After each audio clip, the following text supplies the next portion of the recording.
ಇನ್ನು ಮುರುಡೇಶ್ವರಕ್ಕೆ ಶೈಕ್ಷಣಿಕ ಪ್ರವಾಸಕ್ಕೆ ಬಂದಿದ್ದ 7 ಶಾಲಾ ವಿದ್ಯಾರ್ಥಿಗಳು ಸಮುದ್ರ ಪಾಲಾಗಿದ್ದ ಸುದ್ದಿ ತಿಳಿದ ಜಿಲ್ಲಾ ಉಸ್ತುವಾರಿ ಸಚಿವ ಮಂಕಾಳ ವೈದ್ಯರು ಆರ್ಎನ್ಎಸ್ ಆಸ್ಪತ್ರೆಗೆ ಭೇಟಿ ನೀಡಿ ರಕ್ಷಣೆಯಾದ ವಿದ್ಯಾರ್ಥಿಗಳ ಆರೋಗ್ಯ ವಿಚಾರಿಸಿ ಧೈರ್ಯ ತುಂಬಿದ್ದಾರೆ.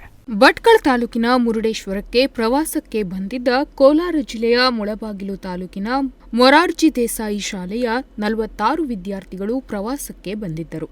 ಅದರಲ್ಲಿ 7 ವಿದ್ಯಾರ್ಥಿನಿಯರು ಸಮುದ್ರದಲ್ಲಿ ಈಜಾಡಲು ಮುಂದಾಗಿದ್ದ ವೇಳೆ ವಿದ್ಯಾರ್ಥಿನಿಯರು ಸಮುದ್ರದ ರಭಸವಾದ ಅಲೆಗೆ ಕೊಚ್ಚಿಕೊಂಡು ಹೋಗಿರುವ ದುರ್ಘಟನೆ ಸಂಭವಿಸಿದ ಸುದ್ದಿ ತಿಳಿದು ಕೂಡಲೇ ಆಸ್ಪತ್ರೆಗೆ ಆಗಮಿಸಿದ್ರು.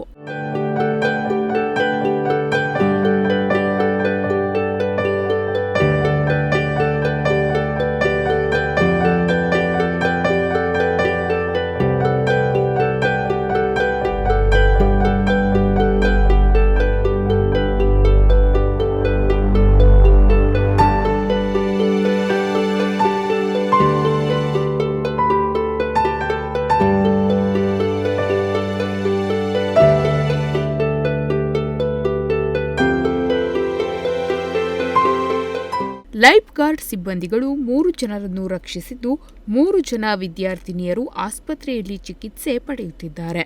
ಓರ್ವ ವಿದ್ಯಾರ್ಥಿನಿ ಸಾವನ್ನಪ್ಪಿದ್ದು ಆಸ್ಪತ್ರೆಗೆ ಭೇಟಿ ನೀಡಿದ ಸಚಿವ ಮಂಕಾಳ ವೈದ್ಯ ಅವರು ಚಿಕಿತ್ಸೆ ಪಡೆಯುತ್ತಿದ್ದ ವಿದ್ಯಾರ್ಥಿಗಳ ಆರೋಗ್ಯವನ್ನು ವಿಚಾರಿಸಿ ವಿದ್ಯಾರ್ಥಿಗಳಿಗೆ ಧೈರ್ಯ ತುಂಬಿದ್ರು. ಈ ವೇಳೆ ಕಣ್ಮರೆಯಾದ 3 ವಿದ್ಯಾರ್ಥಿಗಳ ಶೋಧ ಕಾರ್ಯ ನಡೆಯುತ್ತಿದ್ದು ನಡೆಯಬಾರದ ದುರಂತ ನಡೆದು ಹೋಗಿದೆ.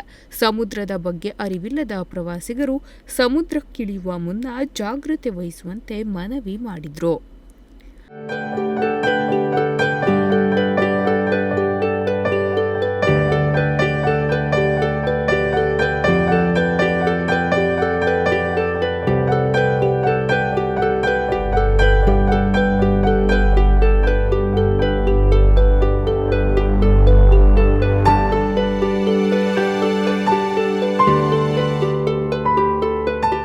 ಈ ವೇಳೆ ಜಿಲ್ಲಾಧಿಕಾರಿ ಲಕ್ಷ್ಮೀಪ್ರಿಯಾ, ಎಸ್ಪಿ ಎಂ ನಾರಾಯಣ್, ಸಹಾಯಕ ಆಯುಕ್ತೆ ನಯನ ಹಾಗೂ ಇತರರು ಉಪಸ್ಥಿತರಿದ್ದು ವಿದ್ಯಾರ್ಥಿಗಳ ಆರೋಗ್ಯ ವಿಚಾರಿಸಿ ಧೈರ್ಯ ತುಂಬಿದ್ರು.